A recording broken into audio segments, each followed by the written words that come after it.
Football ইতিহাসে এমন match খুবই কমই দেখা যায় যেখানে ৮ মিনিট পর্যন্ত হারতে থাকা এমন দল শেষ মুহূর্তে এমন কামব্যাক করে যা দেখলে গায়ের লোম দাঁড়িয়ে দেয়।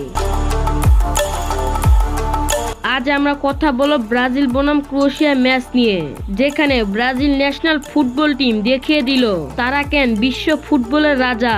ম্যাচের শুরু থেকে ক্রোয়েশিয়ার ন্যাশনাল ফুটবল টিম ছিল অনেক বেশি সাংঘাতিক। মিডফিল্ডে বল কন্ট্রোল, ডিফেন্সের শক্ত দেয়াল সব মিলিয়ে ব্রাজিলকে চাপে দেখিয়ে দিল ক্রোয়েশিয়া। প্রথম গোলে আসে ক্রোয়েশিয়ার, পুরো স্টেডিয়াম স্তব্ধ।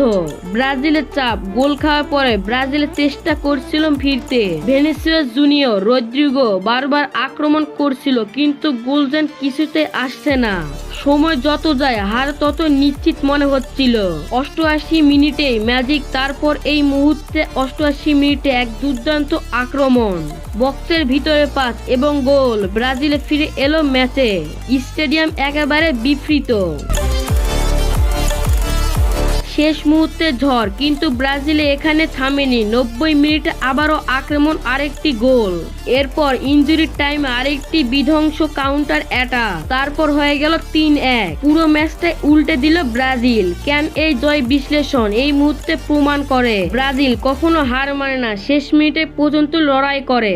এটাই বুঝালো ছেলে ছাওরা বড় দলগুলো কিভাবে ফিরে আসে। এটাই হলো চ্যাম্পিয়নের মিলিটার। এই ম্যাচটি কে কে খেলা দেখছো কমেন্টে অবশ্যই জানাবেন।